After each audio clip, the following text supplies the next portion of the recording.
Bonjour à tous, merci de toujours faire confiance à New World TV, les télés qui vous transforment et surtout de faire confiance à New World Info. Notre invité est Mamadou Diouf, comme d'usage, l'éditorialiste. Avec lui, nous allons parler d'Haïti. Jovenel Moïse enterré sur fond de tension. Mamadou Diouf, bonjour. Bonjour Michel. Vous allez bien? Très bien. Haïti a donc enterré son président Jovenel Moïse assassiné le 7 juillet dernier à son domicile.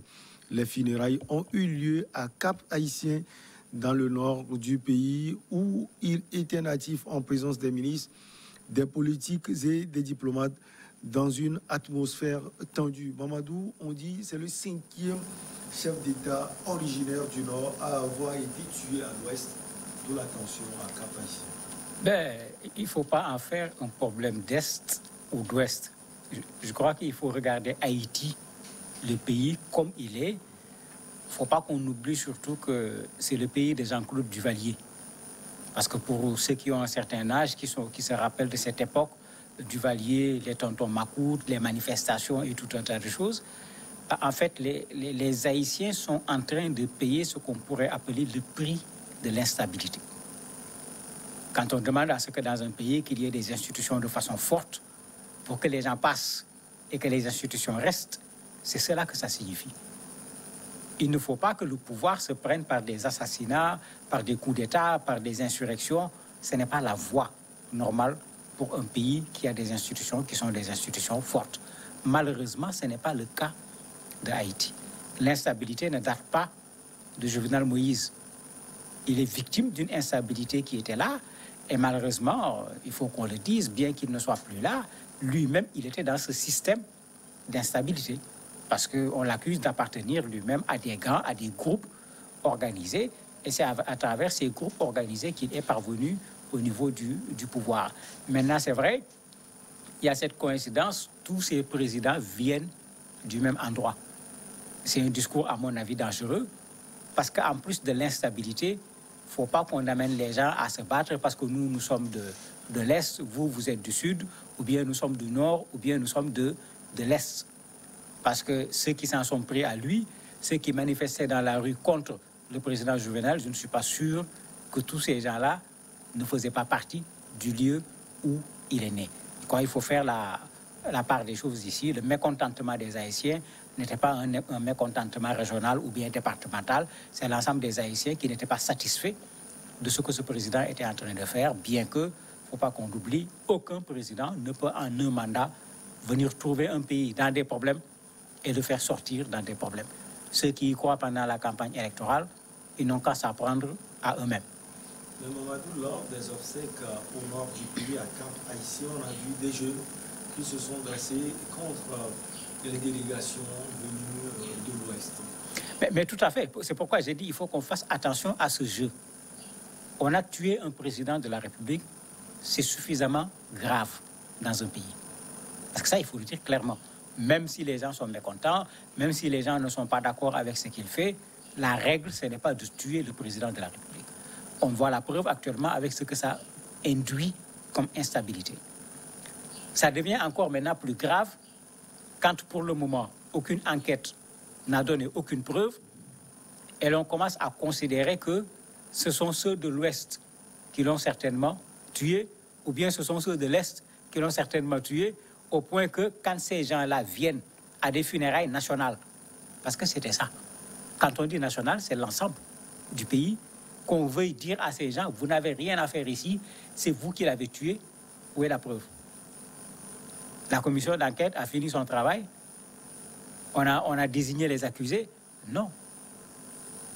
Et qu'on laisse les institutions faire leur travail, que le système juridique aille jusqu'au bout pour qu'on puisse savoir qui l'a tué, c'est-à-dire les personnes physiques, et qui était derrière. Mais en ce moment aussi, qu'on respecte la loi. C'est-à-dire qu'on s'en tienne à ce qu'on appelle l'imputabilité. Ce n'est pas parce que le commando est de l'Ouest, ce n'est pas parce que le commanditaire est de l'Ouest que tous les habitants de l'Ouest ont tué le président. Malheureusement, c'est ce qui est en train d'être fait. On est en train de vouloir s'en prendre à une catégorie de population. Ça va mener Haïti vers une autre instabilité en plus de l'instabilité qui est déjà là. Ça n'avancera le pays en rien du tout. Nonobstant tout, ce sont des hommages un peu plus vibrants qui ont été rendus par les hommes politiques, les diplomates, les délégations étrangères à Jovenel Moïse. Ben, c'est normal. D'habitude, quand quelqu'un n'est plus dans ce monde, on ne va pas fouiller sous son lit ou bien sous son armoire. Chacun veut venir de façon solennelle rendre hommage à celui qui a quitté ce monde. Et ça se comprend, c'est également protocolaire puisque c'était un chef d'État. Il fallait l'enterrer avec son rang de chef d'État. D'où la présence des délégations étrangères. Mais malheureusement, à cause de cette instabilité, certaines délégations étrangères sont parties avant la fin de la cérémonie. Puisque l'enterrement s'est fait sous la tension, au point qu'avant que la cérémonie ne se termine, on entendait les coups de feu, on entendait les coups de grenades lacrymogènes. On a hué le directeur général de la police, les partisans du président Moïse l'ont hué au niveau de la cérémonie elle-même.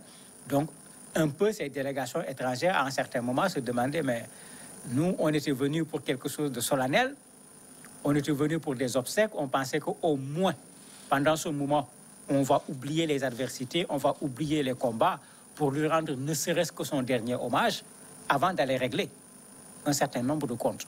Mais la cérémonie, on sentait cette tension au niveau de la cérémonie. Même dans l'hommage qui lui a été fait par sa propre famille et en particulier par sa femme, ben, on est revenu sur des problèmes sérieux. Elle dit clairement que son mari était quelqu'un de fidèle, quelqu'un de loyal. Pas par rapport à elle en tant que femme, mais par rapport au groupe auquel il appartenait. Et elle commence déjà à désigner les coupables en disant qu'ils l'ont trahi, sans préciser de qui elle parle. La situation de crise, on le voit également à travers une question qu'elle pose, qui est grave. Parce qu'elle dit très clairement qui peut s'opposer aux forces qui ont amené ce pays à la dérive. 2 fois, dans son témoignage, elle cite un groupe. Elle ne précise pas de quel groupe il s'agit et elle montre que ce groupe est tellement fort qu'il faut peut-être que de l'extérieur qu'on vienne pour contrecarrer ce groupe-là. Mais ça veut dire que la crise en Haïti est très loin d'être terminée, même si le président a été assassiné. Il y a des forces tapis dans l'ombre, comme on dit, qui essayent de manipuler ce pouvoir. Et malheureusement, dans ce pays, ça ne date pas d'aujourd'hui. Cette crise, comme vous l'avez dit, elle est enracinée. Comment justement aller au-delà? Comment résoudre cette crise? Mais il faut que les Haïtiens acceptent de faire ce que tout le monde fait quand un pays vit dans l'instabilité. D'abord, un diagnostic. C'est quoi le problème? Après le diagnostic, qu'on trouve des solutions et qu'on cherche également des solutions qui soient des solutions consensuelles. C'est-à-dire qu'il ne revient pas à certains Haïtiens de vouloir résoudre le problème à la place de tous les Haïtiens. Mais il s'agit d'appeler tous les Haïtiens, qu'ils soient dans les partis au pouvoir ou pas, pour que les gens s'asseyent, pour ensemble s'entendre sur le Haïti qu'ils veulent construire. Et après que les gens se soient entendus, que les gens fassent bloc autour d'un consensus minimum en ce qui concerne les institutions en particulier, et qu'il y ait des lignes rouges que personne ne peut traverser. Ni civil, ni militaire, ni pouvoir, ni opposition. Ce pays pourra en ce moment progressivement se mettre sur les rails. Mais ce qui s'est passé à Haïti jusqu'à présent, c'est une question plus de rapport de force que d'autre chose. Et comme je l'ai dit, ça rappelle ces tontons Macoute, ceux Duvalier qui pouvaient venir me trouver ici en train de faire mon émission parce qu'ils ne sont pas contents de ce qu'on dit. Ils rentrent, ils ne sont ni militaires, ni policiers, ni gendarmes, rien du tout. Ils viennent, ils arrêtent l'émission et personne n'y peut absolument rien. Donc Haïti vient quand même de très loin, il ne faut pas qu'on l'oublie. Si les gens veulent que ça s'arrête, c'est aux Haïtiens de s'asseoir, de faire en sorte que ça s'arrête. Cette façon de faire appel à l'extérieur pour venir ramener, j'allais dire, le calme pendant un temps déterminé, et puis ils repartent et les problèmes reviennent, ce n'est pas la solution, puisque quand le problème a commencé, c'est ce que les gens ont commencé à faire. Il faut faire appel aux États-Unis, puisqu'ils sont déjà intervenus à Haïti dans ce genre de circonstances pour pouvoir calmer la situation. Ce n'est pas la solution pour un pays. Et selon vous, quel pays on peut avoir aujourd'hui après le trépas de Jovenel Moïse? Mais, pour le moment, c'est la question que tout le monde se pose. Parce que par respect pour un défunt qui n'a pas encore été enterré, l'adversité n'est pas encore véritablement dans la rue, mais ça va venir.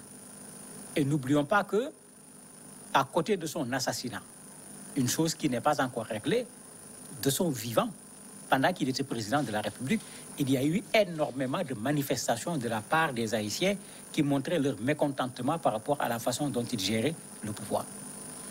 Il est décédé pendant qu'il y avait ce conflit. Son mandat est terminé, son mandat n'est pas terminé, il reste 1 an. Donc il y avait déjà des problèmes. Même vivant, Haïti était dans des problèmes. Je ne parle pas des questions économiques, je ne parle pas des questions sociales. Mais ça veut dire que, très rapidement, en plus de qui l'a tué, ces problèmes qui étaient là, que sa mort n'a pas réglé, ces problèmes vont ressurgir.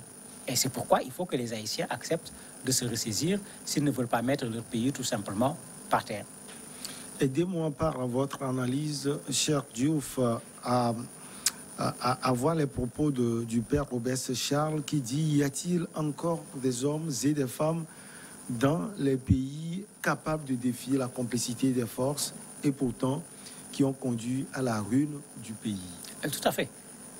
C'est pourquoi j'ai dit, dans cet hommage, quand on regarde les discours, il y a un groupe ou des groupes qui ne sont pas nommément désignés, qui sont ciblés par les discours. Sa femme l'a fait, ce père également l'a fait. Mais ils n'ont pas dit de qui ils parlent.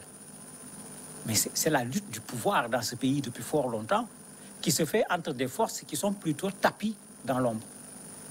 Quand Moïse est arrivé au pouvoir, c'est ce que les gens disaient, mais comment, c'est pas possible. D'où il vient, comment ce monsieur a pu devenir président de la République? L'explication que les gens donnaient, c'est qu'il y a un groupe derrière. Cela veut dire que même son accession au pouvoir s'est fait dans ce même contexte. Certains disent que, mais attendez, quand il est devenu président de la République, il a voulu prendre ses responsabilités en tant que président de la République, alors que ceux qui ont fait de lui un président n'avaient pas fait de lui un président pour qu'il soit un président, mais qu'il soit un président à leur service, ce qu'il avait commencé à refuser parce qu'il faisait face aux difficultés des populations et il voulait faire ce qu'il pouvait pour ces populations, ce qui était contraire aux ambitions de ceux qu'il avait mis devant pour pouvoir eux-mêmes se servir au lieu de servir les populations. Et quand le père le dit, il a parfaitement raison.